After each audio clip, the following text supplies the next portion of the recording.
كتبدا القصه في واحد الحفل ديال تكريم الجنود اللي دوزوا الحرب العالميه الثانيه. من بين دوك الجنود كان المعلم مياغي، دوز مده طويله في الحرب، خدا بزاف ديال الميداليات، وملي سال استقر في امريكا. في الحفل تلاقى لويزا مرات صاحبو جاك، ولا قلتي لويزا نيت هادي انا كتجي صاحبتك تقول لك خاني مع واحد الشارفه. جاك حتى هو فحالو فحال مياغي، قدم بزاف في الحرب، خدا ميداليات، ومور الموت ديالو جات مراتو تحضر للتكريم في بلاصتو، سلمات على مياغي، بداو كيديو ويجيبو في الهضره. وملي سالات الحفله عرضت عليه العشاء، بقات في الطول فيا متر و90. مياغي فيه شبر، طيح لويزا فيها 3 متر والارب. ودي حيد عليا ما كينزهر شي. طيبات العشاء، تعشاو وما كيتفكروا الايام اللي دوزو مع صاحبو جاك. دخلت حفيدتها جولي من نهار ماتوا والديها بجوج في حديث الطوموبيل وهي عايشه مع جداتها. كانت مهليه فيها، ما مخليه حتى شي حاجه ناقصاها، ولكن ختنا مازال مأثر فيها الموت ديال والديها. دارت واحد التخنزيره في مياغي وقصدات الكوزينه تبعتها جداتها. بدات كتهضر معاها، كتحاول تقنعها تخرج تسلم على صاحب جدها، ولكن والو. هزات شي لحم من الثلاجه وهي خارجه، بدات كتلح عليها عاوتاني، كبتاتها معاها وتحركات. مياغي كان متفهم بزاف، بدا كيهدل لويزا، كيشرح لها ان هادشي اللي واقع لحفيدتها كيوقع لاي واحد فقد والديه. حيت السي مياغي عييت، ما خليت ما درت معاها والو واش بغات تقال. مياغي شافها عيات بزاف، اقترح عليها تمشي لدارو ترتاح شويه ويبقى هو مع حفيدتها يقابلها. لويزا بحال كانت غير كتسنى شي حد يريحها شويه. في البلاصه وافقات وبدات توجد راسها. في نفس الوقت نشوفوا جوليا كتسلل للسطح ديال المدرسه اللي كتقرا فيها، قصدات واحد السجنه ديال الحمام حلاتها. تما غنشوفوا واحد الصقر مضروب في جناحه، وغنعرفوا بلي لقاتو طايح في الارض، ومن ديك الساعه وهي كتعتني به. عطاتو داك اللحم اللي جابت معاها وهي كتلعب معاه. بالصدفه ضربوا عليها جوج ديال الضباط كانوا دايزين من تما، ترى ما عطلوهاش. في البلاصه حطوا الطوموبيل وطلعوا كيطيروا. البرهوشه كانت كتعرف مزيان اش كدير، رجعات الصقر للسجنه، زدات عليه، تخبعات موراها، ومع وصلوا الضباط حدا السجنه وبانت لها الطريق خاويه، هربوا الطاهر، شداتها بجريه للدروج، هبطات وعفا. بقات هي علاقه هما كيجريو موراها، ولكن والو. البرهوشه كانت كطير، رجعات للدار لقات جداتها مازال فايقه كتسناها. ها هي غتبدا عاوتاني بديك الموعظه ديالها. قالت لها جداتها ما كاين لا موعظه لا والو، كنتسناك غير باش نقول لك غنسافر لكاليفورنيا شي ايام ونخلي معاك مياغي يقابلك. داكشي باني، هادشي اللي بقى. الصباح غنشوفوهم موصلينها للمطار، هبط معاها مياغي الباكاج. اما جولي فما بغاتش حتى تسلم عليها. وما راجعين بدا مياغي كيحاول يهضر معاها شويه، كيحاول يضحكها، ولكن البرهوشه غا عاقداهم، غارقين ليها البابر. شفتي الترابي ديال ما ضربوش دابا يتعقد، ورا لا ما ضربتيش اللي غادي يتعقد.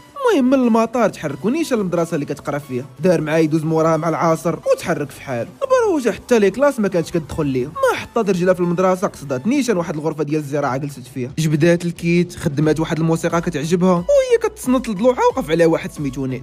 هاد نيت كان من احمد وابسل الطلاب في المدرسه، شبعان عياقه، كاع البنات كان كيعجبهم الا جولي. عيا يدور بها ويغريها، ولكن والو. ملي ما جابت معاها الظرافه حتى شي نتيجه، بدا كيحاول يبزز عليها تخرج معاه، وهو شانق عليها. دخل العقيد دوغن، صاحبنا مع ضرب عليه، جبد من جيبو باكيات الكارو، قال ليه لقاها كتكمي. عيات ختنا تهضر مع العقيد، حاولت تشرح ليه، ولكن مع نيت في الفرقه ديالو قريب ليه بزاف، ما كيشكش بمره في الهضره اللي تيقول. وليتي كتكمي ليا هنا، زيدي معايا عند المدير. سمع المدير الهضره مزيان، قال لها الا تعاود منا شي سلوك بحال هذا غتطرد. وغوت لواحد سميتو اريك، قال ليه وصلها للكلاس اللي كتقرا فيه.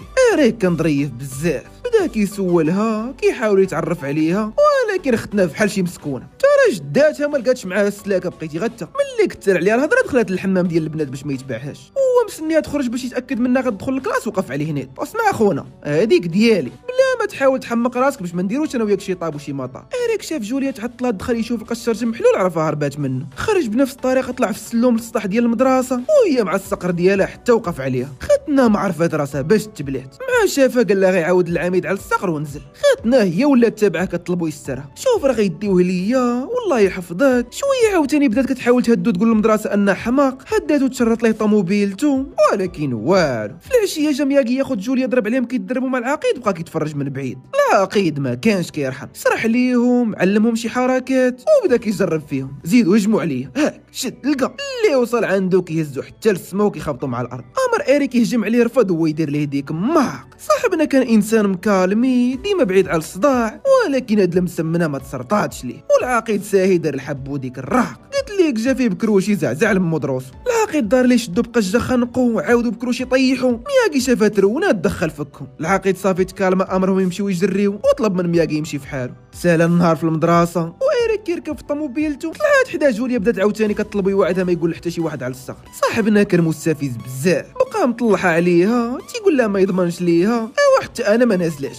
وصافي خليك ديما راه وتحرك نيشان لواحد لاكار. سولات واش كيديروا هنا، بدا كيعاود ليها وهنا غتعرف ان سمح فيهم باهم اضطر يخدم حارس امن مور المدرسه باش يعيش ويعاون دارهم. خدنا ملي عرفاتو كيدوز تقريبا من نفس المعاناه ديالها فحيله بدات كترتاح ليه شويه. وسط الهضره ديالهم سولاتو علاش دخل الفريق ديال العقيد دوغن، قال لها الحلم ديالو يولي طيار وكان واعدو دوغن يتوسط ليه الا دخل الفريق ديالو. عاود ليها شي حوايج اخرين عاودت ليه حتى هي، وقبل ما تمشي من تما وعده ما يقول حتى شي واحد على الصقر ديالها. رجعت للدار لقات مياغي كيتسناها، قال لها دزت موراك المدرسه ما لقيتكش، وراه قالوا لي سامحه في الدروس ديالك، بغيتك اليوم تسالي كاع داكشي اللي عندك. لا هادشي اللي بقى، مشيت جداتي جيتي ليا انت. بدات كتغوت عليه كتقول لي ما يتدخلش فيها، وهي خارجه من الدار ساخطه جابتها عبار مع واحد الطوموبيل. كانت شويه وتهرسه من رجلها كل ما نقصت فوق الكاب. مور هاد البلان رجعت للدار جلسات في الدروج وبدات كتنحط. تبع مياغي واسيه بدات تغوت عليه عاوتاني، دير بحال جداتي قول لي حتى انت راكي غالطه وكنتي غتسبي راسك في حديث.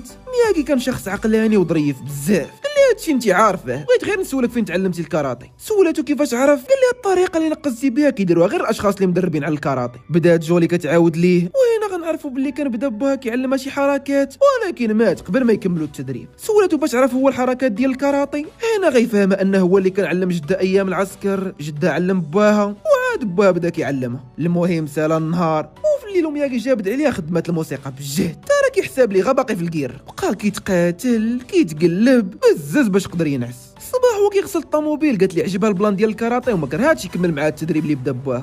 مياغي ملي جا لهنا هو كيتسنى هاد الطالب، قال لها مرحبا غير هي خاصك تخلصي. نخلص؟ ولقيت باش نخلص كاع ما نجي عندك تعلمني. قال لها الخلاص ديالي غيكون غير بالفروض اللي سامحه فيهم، كل حصه ديال الكاراتي تخلصيها ب4 الفروض د الماط.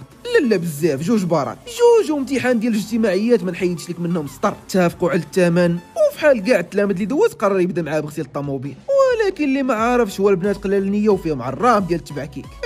باغي تغسل الطوموبيل على ظهري، ناقص من هاد الكاراتي ديالك. سالا غسل الطوموبيل بوحدو وهو كيتمشى حدا الدار وقفات عليه طلبات منه يسلفها فلوس باش تشري حوايج. مياغي ما عندوش هاد القضيه ديال السلف، قال لها الجيران عندهم 3 ديال الوليدات محتاجين وحده تقابلهم حتى العشيه، شنو ندوي لك معاهم؟ خدنا مزيره على الفلوس ما لقاتش حل اخر وافقات. هضر ليها مياغي مع والديهم وديك الساعه قصدات دارهم. ترى دوك البراهش كانوا تيقولوا للبلا طير ولا نطير، ديال شدهم قتلاقي لهم فريوصه، كيشيروا عليها بكره كيضربوها بالالعاب. قلت ليك ما جا فيني سالي النهار حتى خرجوها منها ودوزوا عليها كاع داكشي اللي دوزات على جداتها. ملي سالات لقات مياغي كيتسناها، قال لها تقابلي الدراري الصغار، تمرين مهم في الكاراتي كيعلمك بزاف ديال الصبر والتحكم في الذات. سولاتو امتى غتعلم الحركات والضرب، قال لها تعلمي بعدا داكشي النفسي والحركات غيجيوك ساهلين. المهم سالا النهار وفي الليل مياغي ناعس عاوتاني خدمات الموسيقى بالجهد، غير هاد المره كان موجد ليها، جبت شي قطن كان حاطو حداه ضربو في ودنيه وش خورا معلم. البرهوشه ما حسب مياغي ما كيسمع والو، هزات شكارته وسلتات من الدار، تحركات نيشان المدرسه تشوف الصقر، وهي داخله غنشوفوا داك نيد وصحابو عاصرين عليها. ملي عطاهم البوليس الاوصاف ديال البنت اللي تسلات المدرسه ديك المره عرفوها هي، ومن ديك الساعه هما يوميا كيجيو يعصروا عليها. ما دخلات دوروها، خدنا ضاخت وما عرفت راسها باش تبلات، جات في واحد طيحات وعفا، بقات هي علاقه هما تابعينها، كل واحد داز من جهه ولاد بقى كيجري موراها. واخا بنت كانت كطير قدرت توصل للدروج، ولكن وهي طالعه شدا نيد من رجلها، هي كتنطر هو كيجر، شافتو ما غاديش يطلقها شيرات على الانذار بالشكاره، خدماتو وعلقات. نيد وصحابو ما ناويينش يتزاقلوا معاه، هي تجري وهما يجري. خرجت من الباب سدات عليهم لداخل، ولكن قبل ما تهرب من تما وقف عليها العقيد دوغن، خداوها للكوميساريه وما خلاوها مشات حتى جا مياغي سينا التزام. قدر يخرجها ولكن بسبب داكشي اللي دارت تحبست 15 يوم من القرايه. سولها مياغي شنو مشات دير في المدرسه في نصاصات الليل، عاودت ليه لافير كامله، قالت لي على الصقر، شرحات لي انها كتمشي توكلو. مياغي ملي فهم البلان قال لها ما يبقاش فيها الحال، ودار معاه غدا يدير واحد البلاصه غتعاونها تتجاوز هادشي اللي فيه دابا. الصباح وإيريك في لاكار اللي خدام فيه حتى وقفات عليه، تسالموا سولوا في بعضياتهم وغيبان باللي ولاو قراب بزاف. سولها شنو واقع، قالت ليه مضطره تسافر شي ايام برا المدينه وجات تطلب يوكل الصقر حتى ترجع. إيريك كان ظريف معاه بزاف، قال لها تكون هانيه من هاد الناحيه وخلاها مشات. في الطريق للبلاصه اللي قال لي عليها مياغي دازوا لواحد السطاسيون يديروا ليسونس، عطاها فلوس تدخل تخلص وتجيب شي لعيبات ياكلوهم، وهو بقى يعمر ريزرفوار. خدات داكشي اللي مشات على قبلهم، خلصت ليسونس، وهي خارجه وقف عليها الكلب ديال شي وحدين كانوا تما. وجوه الصرع يا وليدي، وجههم مكتوبه فيه الله يقربلها. مياغي ضرب عليها خايفه من الكلب تحرك لعندها، الكلب معوقف عليه ولا بحال شي مشيش، قدر يبعد الكلب، خدا جولي وما راجع للطوموبيل تبعو مول الكلب وصحابو، قال لي خلعتي لي كلبي. ايام ياغي هدنو قال لي ما دار ليه والو، ولكن خوتنا خاصهم غير السب على شي كبتوه. واحد اللحظه نسى الهضره معاه وبدا يبسل على البنت وهي تدور مياغي النقشه. الكلب عارف مصلحته عليكم، شد لقى، قلت ليك الشيباني بوحدو بيدقهم بثلاثه، عطى الفقيرات منهم القتله اللي فلت منها الكلب. نتوما لا تبغيوش بنادم يبقى درويش، كتبغيو غا الطوغيت. اللي خلى الطايح اكثر من نايد هز مع جولي في الطوموبيل وكملوا الطريق. جولي مع كانت حاضراه ملي شافتو خلا ضربوهم تبهرات. من بعد مده ديال الطريق وصلوا للباب ديال واحد المعبد. خدا مياغي مطرقه ضرب جوج ضربات في الجرس وجلس يتسنى. الوقت كيدوز، جولي كتنقر وحتى قرب يطيح الظلام عاد حلوا عليهم شي رهبان عايشين في داك المعبد. سلموا على مياغي، رحبوا بيهم وغيبان بلي شي معرفه قديمه ديالو، عطاوهم فين يباتوا ومع كانوا عيانين بالطريق جبدت عليها جوليا بنعسه ما فاقت حتى سمعت الصوت ديال الجرس. مع ما مولفاش بداك الشيء ناض كطير مشات عند مياغي تعرف منه شو واقع. وصلت لقاتو كيتامل، عيات تهضر معاه، عيات تسول فيه، والو ما رد عليها حتى سالت التامل. فهمها باللي كل صباح كيدق داك الجرس وخدها معاه يبداو التدريب. اول حاجه غيدربها عليها هي واحد الركله، بغيتك تطلعي فوق الحجره الكبيره وتنقصي تضربي بركله وتجي متوازنه فوق الحجره الصغيره. طلعت دارتها وكات سما ديك الرضاخ، ضربات مع الارض خنونتها طارت. عاودت مره اخرى تخبطات عاوتاني، الثالثه، الرابعه حتى هي. ديك الساعه قال لها تاخذ استراحه وخدها يوريها المنطقه. بقاو دور هنا دور لهيه، وفي العشيه تجمعوا يتعشاو مع الرهبان. كلشي بدا كيدير شي طقوس قبل العشاء الا جولي ديريكت هزات بدات تاكل. دوزوا ليها هادي على وجه مياغي وحتى واحد فيهم ما دار ردات فعل، ولكن هما مازال كيقصيو ضربات على سراق الزيت بغات تقتلوه ويخطفوا ليه واحد من قدام. مورا هاد البلان صافي كاملين كعاو عليها وناضوا خرجوا قبل ما يكملوا الماكله. سولات مياغي شنو وقع وعلاش تقلقوا، قال لها ممنوع تقتلي شي حيوان ولا حشره داخل الاسوار ديال المعبد. هنا كيامنوا باللي كلشي يستحق يعيش ومن حق حتى شي واحد يقتل الاخر. جوليا غمزات فيه، شنو هاد الغباء ياك سراق الزيت هذا. مياغي شافها غمز زايده في العناد ديالها سمح فيها تما وخرج حتى هو. سالات الليله والنهار الاخر واريك كيتدرب مع العقيد. جات الناظره قالت لي عنده اتصال من مو. داك العقيد كيحسب ليه راسو في القشله، بغى يمشي يجاوبها قال لي الا مشى قبل ما يساليو التدريب غير ينسى التوصيه اللي يعطيه باش يتقبل في معهد الطيران. اريك يكون صافي طلع ليه في راسو، خلاه تما كيهضر بوحدو وتحرك مع الناظر. هز التليفون جاوب لقاها جوليا دارت براسها مو باش يغوتوا ليه يهضر معاها. سولات فيه، سولات واش مهلي في السقر، اكوني هانيه كلشي هو هذاك وانت امتى غترجعي. قالت لي ما عارفاش بالضبط ولكن غالبا ملي غتسالي ديك 15 يوم ديال الطرد. في العشيه وهي كتمشى تما لاحظت باللي كاع الرهبان ولاو كيتجاهلوها، ما كيهضروش معاها. سلمات عليهم حتى حد مرد عليها. هنا فهمات باللي ماشي الناس كاملين بحال والديها وجداتها اللي كتفشش عليهم وكيدوزوا عليها. اي الناس غادي يعاملوك زوين، ولكن الا عاملتيهم خايب وما اعتذرتيش حتى هما مضطرين يعاملوك زوين. بدات كدور تما بوحدها كتفكر في داكشي اللي وقع. واحد اللحظه ضربات على حشره هزتها طلعت كتجري عطاتها للقائد ديال الرهبان وطلبات منه السماح على داكشي اللي دارت. الراهب كان ظريف معاه بزاف، خدها من عند الحشره حطها في الشجره قبل الاعتذار ديالها. وفي العشيه وهي كتدرب على ديك الحركه ضرب عليها مياغي شافها بدات كتبدل ولات عندها الرغبه تتعلم. خداها لواحد الاسطبل يعلمها شي حوايج اخرين. حط دوك الرهبان الفوق وخلاهم يشيروا عليها بالخناشه وهي خاصها الطاكي. قدرها الطاكي الاولى بسهوله. ديك الساعه غمض ليها مياغي عينيها باش يصعب البلان ويخليها تعتمد على الحواس الاخرين. واخا عينيها مغمضين قدرها الطاكي ولكن وهي فرحانه فقدات التركيز ديالها وطلقوا عليها بزاف دقه ما شدات منهم حتى وحده. مورا التمرين رجعوا يكملوا عاوتاني التدريب ديال الركله اللي كدير فوق الصخر. بدا مياغي تيشرح ليها، هي كتطبق داكشي اللي تيقول بالحرف وبالفعل هاد المره قدرات ديرها بسهوله. خدنا مورا هاد البلان تحمسات ولا كيبان لها كلشي ساهل، ولات عاطيها غير التدريب واللي قالها مياغي كديرها. بدات كتدرب على شي حركات اخرين، غسلات الطوموبيل باختصار ما كاين غشق على روحك. بقات شويه بشويه كتحسن وما جا فين يوصل النهار اللي غيمشيو فيه حتى كانت مبدله 180 درجه على كي جات النهار الاول. في العشيه وهي كتعشى مع مياغي اخر عشاء اليوم في هذا المعبد جابوا لها الرهبان حلوه بمناسبه عيد ميلاد. خدنا اخر حاجه كانت كتوقع هي هذه. فرحات بزاف ولاو عزاز عليها اكثر وكتحترمهم، وملي طلبوا منها تمنى امنيه يحقوا لها بمناسبه عيد ميلادها تمنات يجيو يزورهم شي نهار في دارها. الرهبان سنين هذه ما خرجوا من هذا المعبد ولكن مع وعدوا يحقوا لها الامنيه ما قدروش يقولوا لها. دوزوا وقت زوين، سالاو الاحتفال والصباح ودعوهم وتحركوا في حالهم. خدنا رجعت للمدرسه مختلفه تماما على كي كانت، ولات غير كتضحك باغا تقرا لدرجه المدير استغرب حيت عمرو شافها بحال هكا. في الاستراحه تلاقات ايريك وطلعوا بجوج يشوفوا الصقر. كانت فرحانه متحمسه تشوفو ولكن ملي وصلوا للقفص صدموا به كيصفر وما كيتسالوا في غادي يكونوا مشى وقف عليهم نادي بدا كيضحك. صحابنا شافوه كيفرنس عرفوه هو اللي داه. كبتها مع ايريك بدا حتى هو كيرد عليه وكانوا غير مي بعضياتهم من تما حتى دخلت جوليا فكاتهم. المهم في الاخير قدرت تعرف انها في واحد الملجا ديال الحيوانات وفي العشيه مشات يوم مياغي خرجوه. ملي لقاوه بخير بغا طير بالفرحه. شافوا مياغي قال لها تيبان ليه برا ديال الوقيته فين تخليه يمشي. خدنا مع كانت ولفاتو في الاول تردات شويه ولكن في الاخير قررت تلقوا وتخليه هو يقرر. قصدوا واحد الغابه قريبه لفين ساكنين تما حيد ليه مياغي الديماضات من الجناح وتلقاتو. مع شحال هو محبوس الطيره الاولى ما عاودش رجع. حزنات شويه قالت لمياغي انه هو الوحيد اللي كانت كتعاود لي مشاكلها وكتثيق فيه. انا غيفهمها مياغي انه كاين بزاف ديال الاشخاص في منطقه خاصها غير تعطيهم فرصه.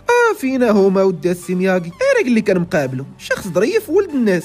هنا غتعترف لي انه ديجا عرض عليها تمشي معاه للحفل ديال التخرج وهي رفضات. مياغي سمع هادشي بدا كيلح عليها، كيحاول يقنعها تقبل الدعوه، ومع وصلها للدار تحرك لواحد المحل يشري لها شي فستان تحضر به للحفل. الصباح فاقت لقاتو كيبعد الكراسه اللي وسط الدار. واش كدير السي مياغي؟ اليوم غنعلمك واحد الحركات جداد ديال الكاراتي. بدا هو كيتحرك، هي تابعه، ومن بعد مده قصيره غتكتشف انها كيعلمها تشطح باش تكون موجوده للحفله. قالت لي واخا تعلم ما عندها ما تلبس، وحتى باش تخرج تشري مشى الحال. قال لها انه ديجا فكر في هذا البلان ومشى جاب لها داك الفستان اللي شرا. جوليا شافته بغات طير بالفرحه، بقات كتشكر فيه، كتقول لي كون كانت عنده شي بنت كان يكون احسن اب. وفي نفس الوقت وصلوا الرهبان اللي كانوا واعدوا يجيو يزوروها شي نهار. ختنا شافتهم زاد فرحات، خرجوا رحبوا بيهم، استقبلوهم في الدار، ومع طاح الظلام بدات كتوجد راسها للحفله. دق عليهم إيريك الباب، حل عليه واحد من الرهبان. دخل الكوزينه لقى مياغي تيقرد في واحد القرع، مع وقف عليه قسم على جوج، ودار عنده قال ليه كنتمنى تعامل البنت باحترام، زعما دير معاها ولا ها نعاود الحبيبي الطهار. يلا تسنى تما نطلع نشوفها واش واجده. طلع عندها لقاها ضاربه ليك الحطه ومسيكي على الحاله، وها تاع العوجه اللي كتبان هبير، والتيره ماشي خايبه، خاصك غا سينو ديال مشعكه قالك ماشي خايبه،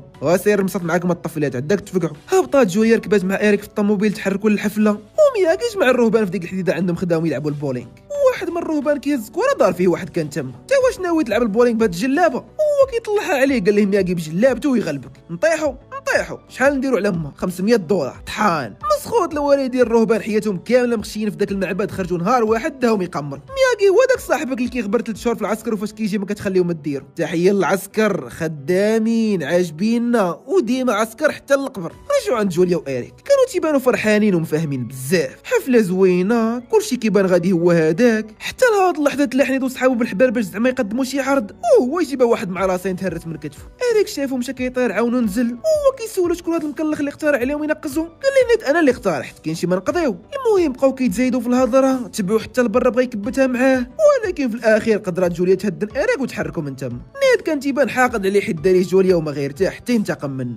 مياغي والرهبان داروا حاله في البولينغ، اول مره يلعبوا مرمدوا لك داك الصاد، ما كاين غير غمض عينيك قرع عليها شويه وصيفطها كتمشي نيشان للكواري. ترى عندهم شي طلاميس لاحه بعيده، وحتى قربات للكواري ولا طلعت ضرباته. اشنو بجلابته وسكتك ولا لا؟ يلا طلق دوك الفلوس. الرهبان مور هادشي محال، واش بقاو يرجعوا عليهم لذاك المعبد؟ ملي وصل إيريك وجوليا قدام الدار وقفوا يهضروا شويه، بداو كيتقربوا لبعضياتهم، كيبان في كل واحد منهم باغي يكمل مع الاخر. وفي هاد اللحظه غنشوفوا نادم مراقبهم من بعيد. ما بغاو نعيشوا غير راك فاهم، كتسمع ديك تشاخ الله ينزل عليكم النعله. دار ناد على الطوموبيل بواحد العصا شخه كامله، وقال إيريك الا كان راجل يتبعوا يفريوها في الميناء، وعلق من تما.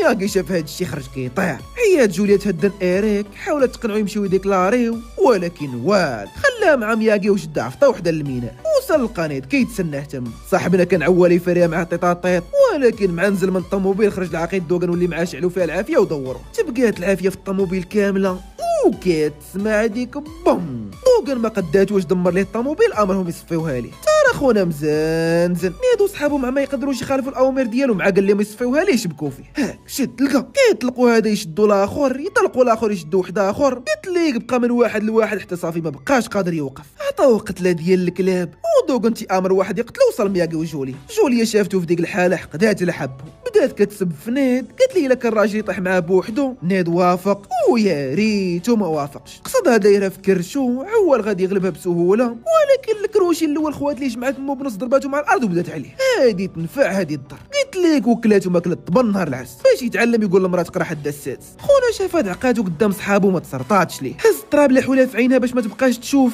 ولكن ختنا الضربات مزيان عتقات لساده عينيها. وقف شير على بركله لوجه طاكاته وعطات الموركله للصدر لاحته.